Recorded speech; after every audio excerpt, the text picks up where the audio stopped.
So Download Festival is next week, and unfortunately Tom and I won't be going.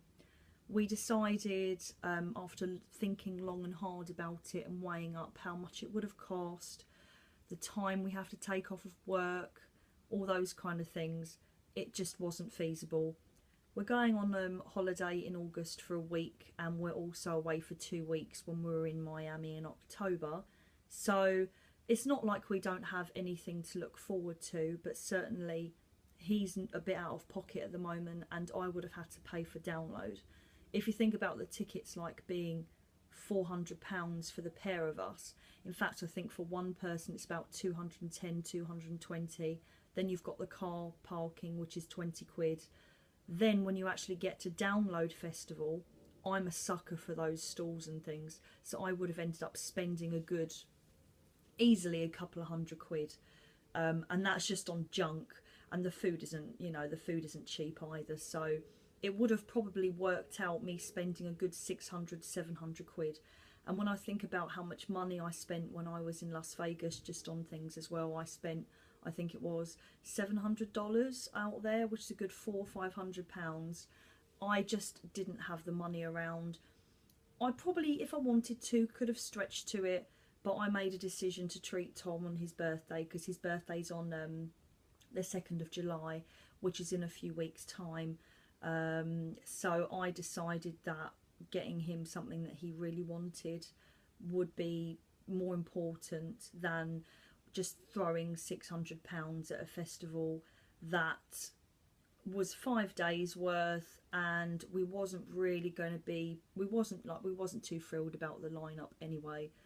As I say, all the bands there I've pretty much seen before. We've got other things to look forward to. So we have Extreme in concert in July. I think it's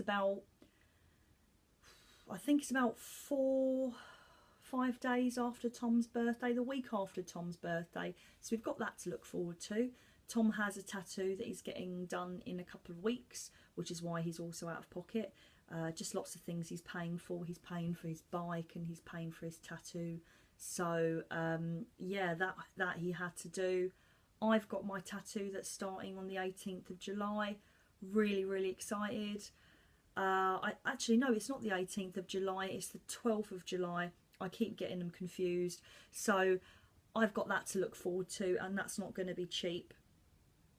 I decided, after all these years of being with people who were very against tattoos, or, okay, maybe not against, but I don't necessarily think that the guys that I've been with in the past were massively overly keen on tattoos. I have tattoos. I have been inked 10 times. I've got one on each wrist, one on my back, one on my neck, one on my stomach. I've got loads floating here and there, and the great thing about the tattoos that I have is I can hide them. The tattoo that I want to get though, I'm not going to be able to hide so much unless I wear a long sleeve shirt. So I've thought long and hard about this. I've wanted a half sleeve for as long as I can remember, for years and years, but as I say, the people I've been with have never been overly keen on it. Phil, I guess, I was with him for 7 years. I got most of my tattoos when I was with him. He wasn't overly keen on them, but he just did it because he cared about me, and he thought, if you want to do it, it's your body. Although I know that if I'd had a sleeve tattoo, I would have been frowned upon, not just by him, but also his very Christian family in the church. So it wasn't the right time to get it then. When I was with Ian, Ian just did not like tattoos. He didn't have any. He used to call the tattoo in the bottom of my back my arse antlers, or other people would call it like a tramp stamp, because most women have tattoos on the bottom of their backs. It's just a thing, isn't it? Most men don't, most women do. So I knew that he was never going to be happy with it. So it's kind of sad that I would put something that I want on hold for somebody else. And it got me thinking about just being myself, and why I've always thought about other people's feelings and other people's opinions over my own feelings and my own opinions and what I want to do for myself. So yeah, I just kind of thought, fuck it, you know, I'm with Tom, Tom loves tattoos. Tom has a sleeve going on. His whole chest is tattooed. His neck's tattooed. He doesn't care. As far as he's concerned, it's his life. It's his body. Don't like it? Go fuck yourself. And I thought, I really like his attitude. And yeah, he's absolutely right. It is my body. I do what I want. If he doesn't like it, I don't care. And if people in the future, you know, whether I end up with Tom or not, if they don't like it, that's their problem at the end of the day. So I thought, no, I'm going to take a leap and I'm finally going to do what I've always wanted to do. So originally, a couple of years ago or a few years ago, I wanted to have the ocean tattooed on my arm. The reason being is because my astrological chart, I have a lot of watery signs in my astrological chart. Many, many watery signs. I have Scorpio, I have Cancer, for example, and that makes me a very emotional sort of person, and that is definitely true. I am quite an emotional, sensitive person. So I wanted to have something that was very connected to me, and I'm an earth person. I'm a Virgo, and I love being near nature, whether it's a beach, whether it's a forest. I love being near nature. It rejuvenates me, it refreshes me. So I wanted a lot of elements to do with myself in this tattoo. I started researching into it and did some sketches and things. Turns out an actual underwater ocean theme is as beautiful as it is. It's very, very masculine, as there's a lot of blue. Sure, you can kind of jazz it up with coral and things, but even though they have quite vivid colours, again, it looked very masculine. And I thought long and hard about it. I didn't want something that looked very masculine to be on my body for the rest of my life. So I thought, where can I go with this? I want it to connect to my astrological chart, but obviously the Aquarian thing, the water thing, the ocean thing just wasn't working. So I then thought about the other side, my earth side. I don't want just a forest because it's just all green. Again, I don't want a massive green on my arm. So then I kind of went tropical with it, and I thought, well, you've got lots of tropical animals that are very beautiful, very colourful. Tropical flowers are very beautiful, very colourful. Butterflies, all those kinds of things. And then all of a sudden I was becoming very feminine with it.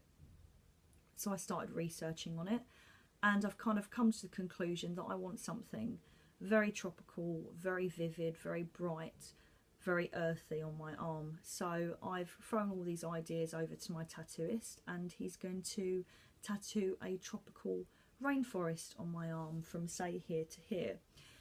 I'm not sure if it's going to end up at my elbow. It may end up a lot further at some point, inevitably, because most of these things do, but that's where I'm going to kind of start off. So we'll see how that turns out in 5 weeks. I'm really excited. I'll probably do a video as and when it gets done. So yeah, that's happening in 5 weeks. I am very nervous in a lot of ways because yeah, it's something on my arm for the rest of my life, and it may or may not work, or you know, but 90% of my friends say it's going to suit me and it's going to look amazing. So we'll see how it turns out. You'll see something on it in 5 weeks. Aside from that, I've thought about how it's going to impact me in a lot of other ways, in the sense that if I wore a pretty dress, which I don't often, very rarely I wear a pretty dress actually, how will it impact the way that I look? Is it going to make me look more masculine? Is it not going to suit my outfits? Am I going to have to think long and hard about the outfits I wear in the future? I'll probably end up wearing cardigans and shawls and things to hide it if I have to, if I need to look more feminine. Would other people consider it appropriate? So for example, my sister Kerry, the middle sister, she's been wanting to get married for years and years, and I know that when she inevitably does get married, I'll end up being a bridesmaid. Now, in Kerry's mind, tattoos are not brilliant. She doesn't like them very much, and I do think of her as putting us in very elegant bridesmaid dresses, and then there's going to be these big tattoos showing. My youngest sister Hannah also has a tattoo on the top of her arm there, so she's going to be in the same sort of situation as me. But we'll see. I have thought about long and hard all of the kind of implications and the things that I will be getting involved with that it might, you know, affect. other thing was work.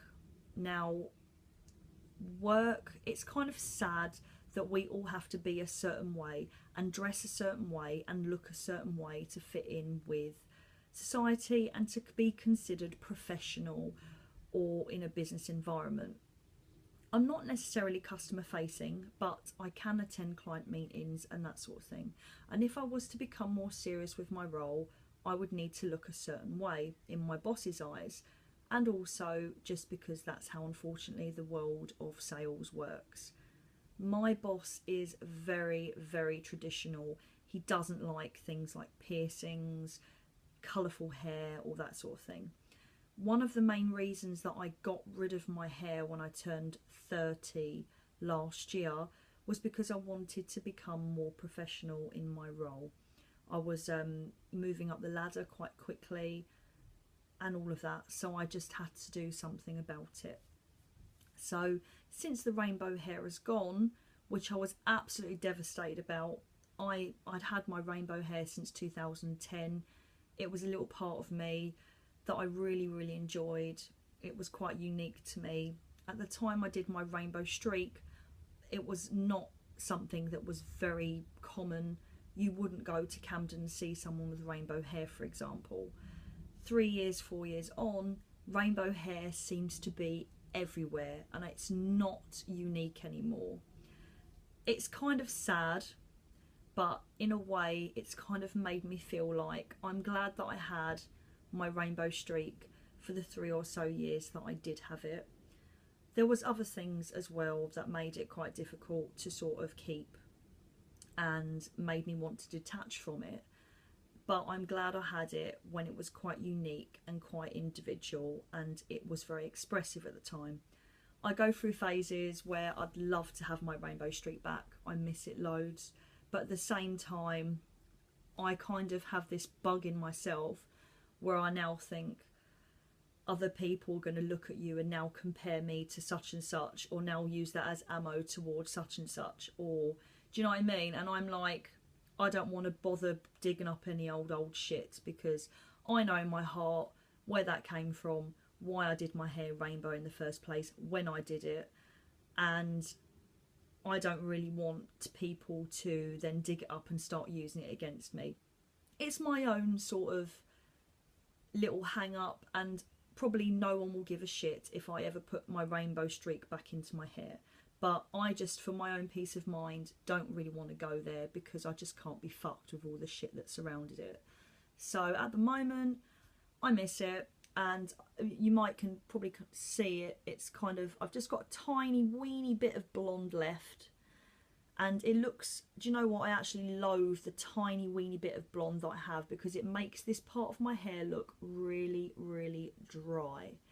And that is the only bit of my hair that's kind of left and damaged.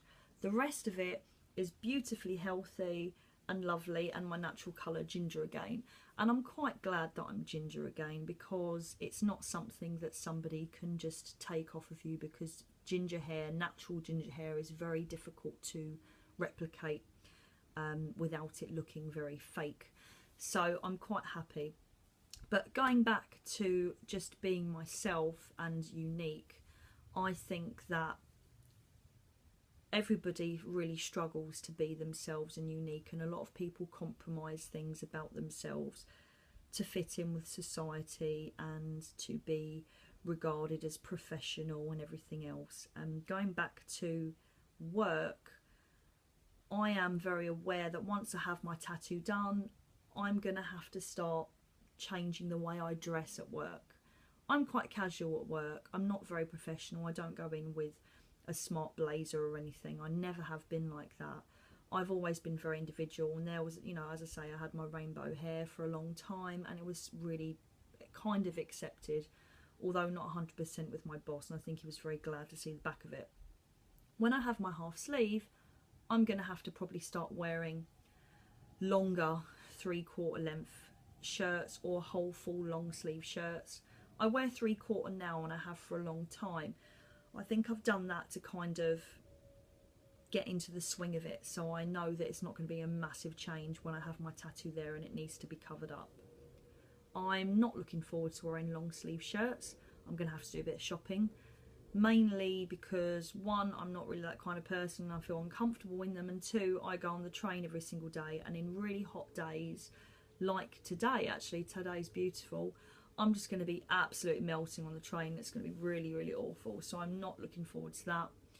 But at the moment I'm kind of going through a phase where I'm not really sure of what I want to do. Oh, getting all bright again.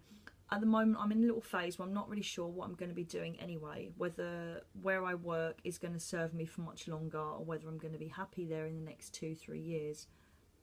Last weekend Tom and I were in Norwich seeing my friend Clementine. The day before that we was in Bilston near Wolverhampton to see my friend Matt and Beck, but we was there primarily to see Dress to Kill, the Kiss tribute band. So when we was in Norwich though, Tom and I just absolutely fell in love with the place. It was so beautifully rural where Clementine lived. She wasn't in central Norwich, she was out of it in Skayton. Very expensive area, but very, very beautiful. And Tom and I just felt so chilled. It was so peaceful and natural, and there was just so many good vibes about the place. Now Tom and I are hoping that we can get a mortgage in the next year or so. So we have been looking at lots of areas of where we would potentially buy within London, so it's easily commutable for me and him to go to work. We're now kind of thinking of, fuck it, let's just do something crazy and move out of London. When we went to Norwich, we was even more sort of reinforced that we need to get out of London, because London is just such a stressful, mental place. When we were driving back from Norwich, we just started bickering as soon as we entered Leytonstone, because the traffic and the people were just so rude and just driving in front of you and cutting you up, and Tom just got irritated really easily, and I got irritated that he was angry and all of that. And we just sort of said to ourselves, like, oh my god, I hate London, I just don't like living here anymore. I've lived in Leytonstone for 5 years this September, and I like Leytonstone on this side. There's another like side of Leytonstone which is a bit groggy. I live on the nicer side near Whipps Cross Hospital, so I'm literally a 5-minute walk from the forest. It's very, very beautiful, very quiet on my road.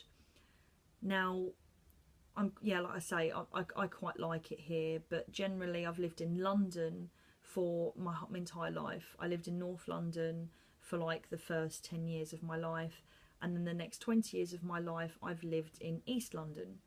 I lived in Snaresbrook, which is about 10 minutes walk over across the other side of the forest, so I've always been next to the forest. But I lived in Snaresbrook up until say 5 years ago when I moved here, which is only 10 minutes away. And as I say, the last 20 years I've always been near the forest, always been near nature, so it's been really lovely to me. So the natural progression for me is to now move closer to another area of forest or something like that. Basically I just want to be near nature and be somewhere that's chilled out. London stresses me out and I'm not happy here. So, but obviously then you have things that hold you here, such as my sisters, my closest friends, my niece, work. I'm not sure yet. I'm thinking about whether it's feasible working from home out of London, or and commuting like a couple of times a week down to central London, or whether I'm going to have to just compromise and say, look, I'm going to have to just stay within London, or certainly very close to, that I can still commute, even if it's like an hour and a half commute. You know, what is another half hour, 45 minutes on my journey that I've got now? Not really a big deal. I mean, I work with people that travel from Reading every day or Southend every day to work, so I know that it is feasible if I really wanted to do it, and if obviously my boss was happy for me to do it. So yeah, I'm kind of at this place in my mind at the moment where I'm not really sure what I want or what I want to do. I don't like being in this indecisive place where I'm not sure what I want. I know that I want to move. I know that I need a fresh start. I know that I'm not 100% happy in my job anymore. Not because I don't like it or that I'm bored. I think I naturally, it's kind of got to its point now where I just need to start with something fresh. Also, as I say, when I went to Vegas in my last blog, my eyes were kind of opened and I lost a lot of respect for people that I work with. And I kind of think that that was also a catalyst for me wanting to now move on in a new direction. So we'll see what happens. I'm not really sure at the moment where this will take me. But anyway, so very random, strange blog, download, Tom's birthday, and all that, yeah, and potentially moving elsewhere or doing whatever. I'm not really sure at the moment, but yes. So other than that, no, things have been really good. I've got lots of things to look forward to, as I say. Next gig is Extreme. They were on my list of bands to see when I was a teenager, and I'm really kind of surprised and shocked that they are actually doing the Pornography sort of album in the Forum where I saw Kiss. So I'm really, really excited to see them live. That's my next gig. Then it will be Tom's birthday, August. We're going to Butlins for a week in Minehead, which should be interesting because I've never been on a holiday with Tom's family before. And then my birthday in September and my niece Erin's first birthday in September. Oh my god, I can't believe Erin is 9 months next month. That's crazy to think that she's now been out of the womb as long as she was in it, which is crazy. That has gone so fast, the first year of her life. Honestly, I can't tell you. And then October, end of October, we go off to Miami for a week, and I've got another week off work, so I've got 2 weeks break. So I'm really excited. There's a lot of things going on, but I'm kind of in my mind at this, I'm trying to slow myself down because my mind is very busy. So I'm kind of trying to slow myself down when I talk and think more about what I say. If you haven't noticed, there's kind of a change in me at the moment because I'm kind of going through a phase where I'm thinking long and hard about stuff. So, but yeah, I mean, I'll keep you guys updated as to what's going on, and I will probably do a video when I have my first session of my tattoo in 5 weeks. As I say, it's only going to be a short session, 3 hours, but I wanted to make a start on it, and then my next session I will do a full 6-hour day. So I will keep you guys posted. Let me just get my cat out of the way because she's in the way. Move, come on. Go on, Jazz, move. Oh, she's going to stay there then. But anyway, guys, so hopefully I will speak to you soon. And I don't know what my iPad is doing. It's kind of doing this thing with the lights and that. It'll go in a minute. Anyway, so I'll speak to you guys later. See you later. Bye.